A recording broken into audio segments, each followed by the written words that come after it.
Okay everybody, thanks for stopping by. Today's video, it's going to be a little bit of a vlog type style video. Just want to give you a quick update with some things that I've got coming up in the channel. A heap of work that I'm going to be getting done on the Pajero. And I've also got a new product that I want to give you a look at. I'm not sure you're going to like it. Some of you are going to call me glampers. Some of you are going to say this makes sense. Some of you is going to be somewhere in between. The bulk of this video is going to be giving you a look at this new product that is going to replace the air fryer and the oven that we have in the back, the Road Chef. Before we kick off the video, down in the comments, what do you think it is? We'll give you a look at it soon. I think that probably gave it away. I better not turn it on while you're in there though.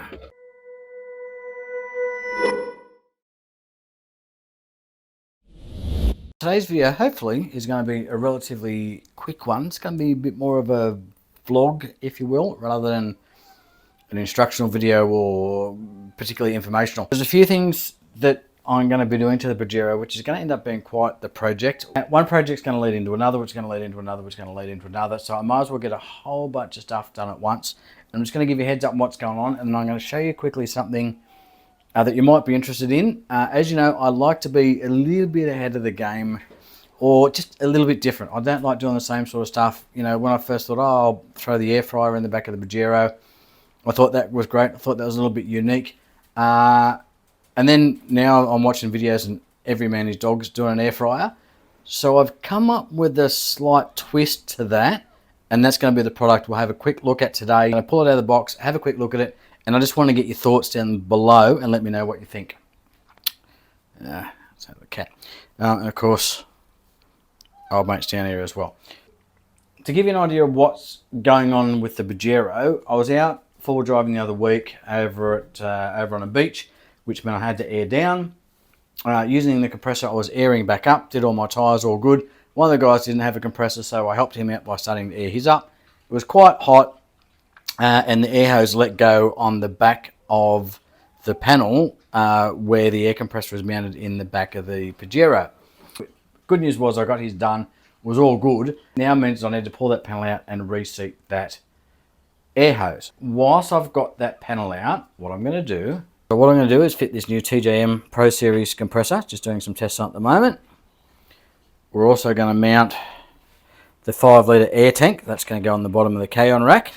And basically just seeing how it works. There's a couple of things that I need to test to figure out how I want it to operate. I'm going to make up a twin hose that I can feed 2 tyres at once off of here. I don't know whether I'm going to do the 2 tyres or whether I'll do the 4 tyres. I think I'm going to start with the 2, and then if I'm happy with that, then I'll go to the 4. What I want to do is put it on a switch, but I want another switch in line that I can flick it over and still have it on the remote control. Hopefully it's going to be a little bit unique. Again, I like to try and do things a little bit differently and share them with you. I hate nothing worse than doing a video where there's already 20 or 30 other videos up there doing exactly the same thing. So I'm going to do something similar, but with a little bit of a twist. We'll get to that later on. And what we're going to have to do is pull this panel out, because I'm not sure whether the air hose is let go here, but I'm pretty confident that it's let go at the back of the compressor, which is in here. And the air hose basically goes from here and then comes up to this output here. So what's happened is that air hose is let go. Compressor's still working fine, all that's great. But it's kind of my fault with the install. It's just pressed onto a barb with a hose clamp, and it just wasn't going to hold. Once that hose got hot, it just let go. So to get this panel out, it means I need to pull this panel out. To pull this panel out, it means we need to drop the K-on rack. Possibly. I should be able to pull the bottom of this panel off to get access to this lower one. If I can, we won't worry about that. But I do want to still include this connection in the install. But the air tank is going to go up on the bottom of the K-on rack.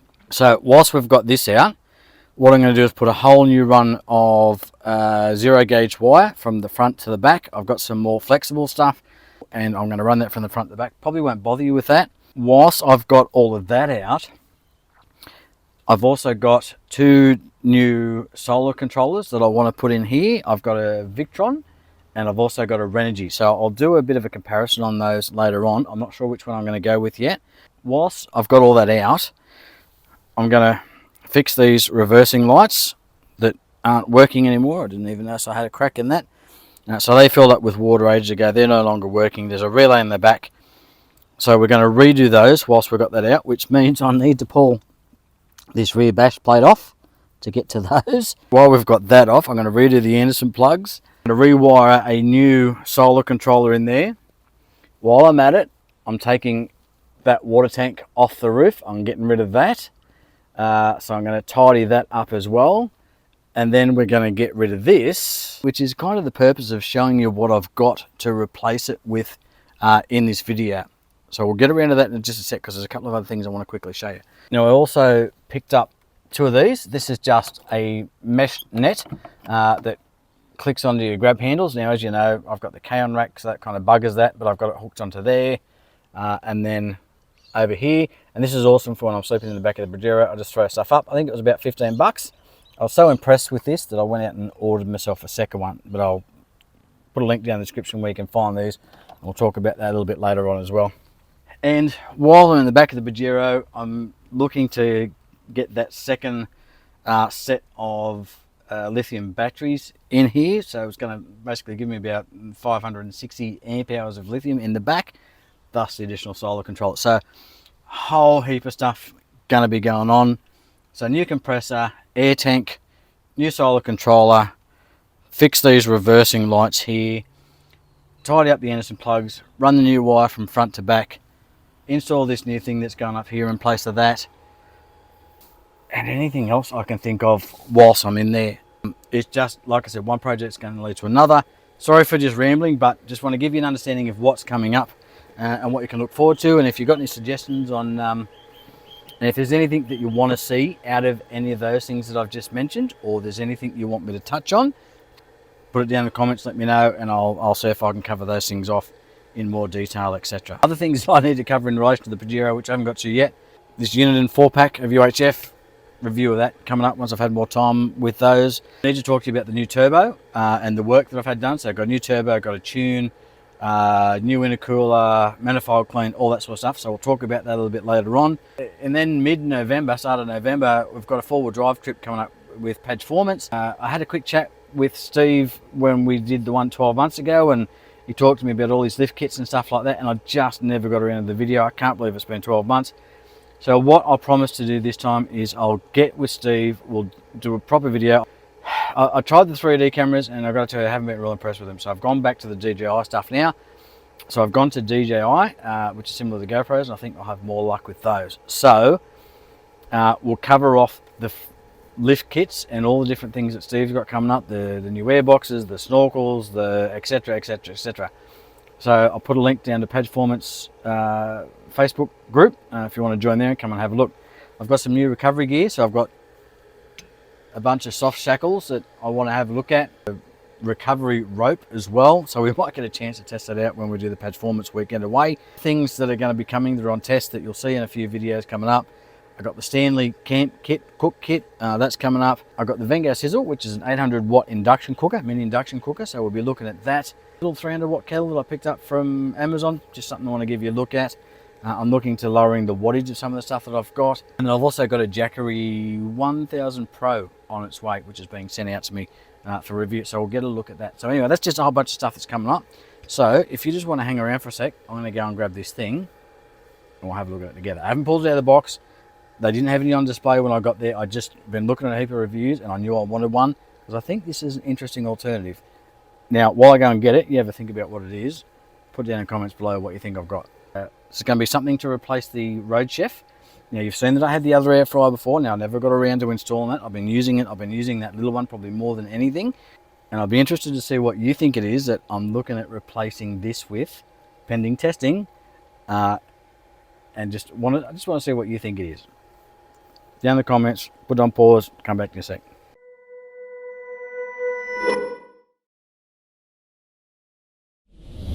Well, how did you go? What did you come up with? I've just carried it. If it helps, it's about 15 kilos, so that's one of my concerns. So what this is a microwave. Now, I know that's not special, but listen to the thought process. So as I mentioned, I've got the Jackery 1000 Pro coming out, one of those solar generators. similar to the Blue Eddies and the EcoFlows that we've done before. This one's slightly larger. I was over at BCF the other day and I spotted a 700 watt microwave. Now, 150 bucks. Not to be good to test. People might be interested in knowing whether this new Jackery can run a microwave. And I've also been looking for sort of air fryer sub 1000 watts, which is both of those things not as easy as you might think.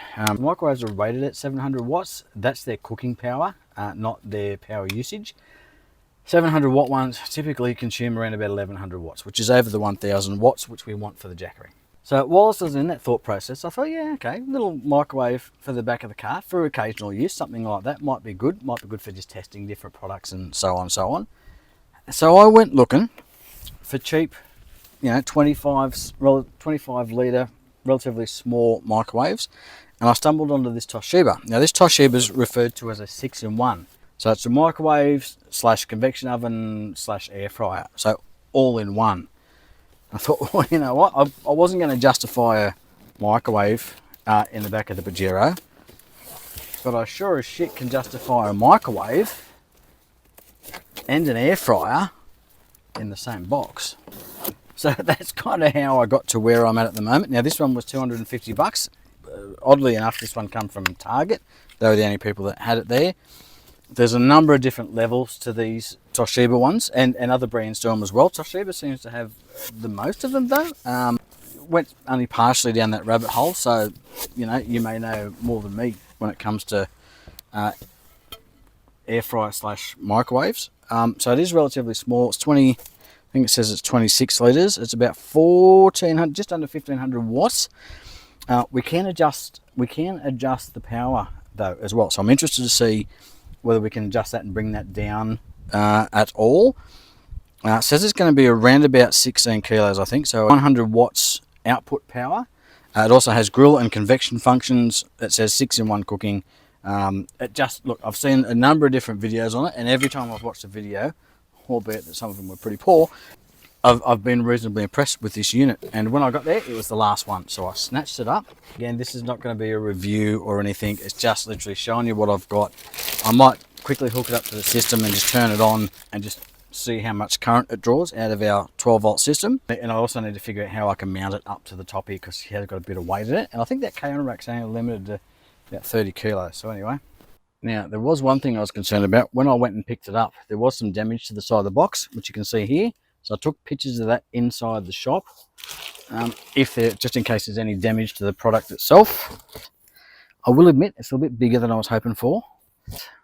Not horrendously so. This is going to give me the option of having the microwave and being able to use the microwave to heat up whatever I want when I'm camping, side of the road, all that sort of stuff. But it's also giving me the air fryer and the grill. So I can make toast or whatever I want in it. And we'll test all these different things. So just quickly, in addition to the microwave, obviously we've got the spinny plate in the bottom, which has the glass plate. I'm going to have to figure some of these things out and how I'm going to mount these and where all this is going to sit in the car. It does have a pretty reasonable manual, and we'll get to that as part of the review because it is a little bit, it's not really straightforward to use. It's a little bit challenging, and we'll cover that off in the review. And then you get these two stands, which you put this little tray on, which is for your air frying function. That is a little bit more of a challenge if I want to air fry something on the go. I'm not real, and this is where we're going to have to do some testing. I'm not real sure if the air fryer function is as effective or as efficient as a normal air fryer. Some of the examples that I've seen online thus far where people cooking and using the air fryer and have to put it on for 20 and 30 minutes. Where typically with the air fryer, I'm 15 to 18 minutes for cooking different things. So put it through a test and I'll let you know how it goes. As far as size goes, it's 50 centimeters across, 45 deep, and it says 291 diagonally. I don't know why they do that rather than go on height, but it is what it is. So I'm just going to try and lift it up into a similar position to where this is, just to get an idea of size difference.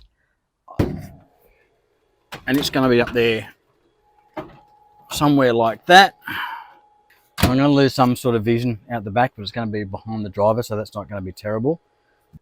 But basically, just want to give you a quick look at what I've picked up, give you an idea what the plan is, and an idea of some of the videos upcoming. So anyway, so I definitely need to think about what I'm going to be doing with that glass plate while we're on the move.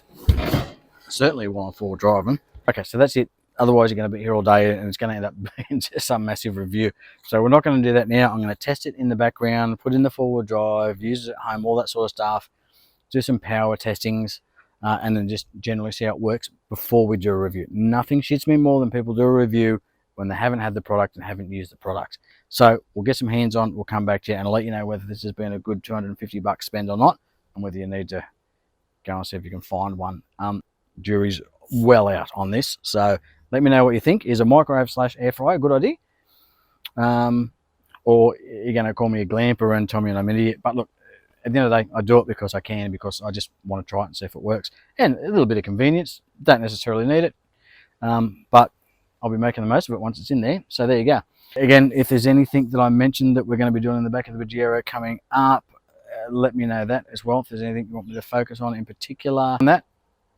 Got a camping video coming up. And then again, Pageformance, or the Jamboree is coming up in about 6 weeks, so we'll get some footage of a whole bunch of Pajeros. I'll get you some of the footage that I had from the last one. Just some beach trips that I've got coming up and been doing, just a whole bunch of stuff. And look, I think I'm slowly but surely getting back in the saddle, so fingers crossed you'll be seeing a little bit more of me, and we can talk. Anyway, thanks very much for stopping by on this one. It's probably longer than I promised it was going to be, but hopefully it was a little bit interesting, and you know what's coming up with the channel, and you can give me your opinion on this thing. Thanks very much for stopping by. Catch you on the next one.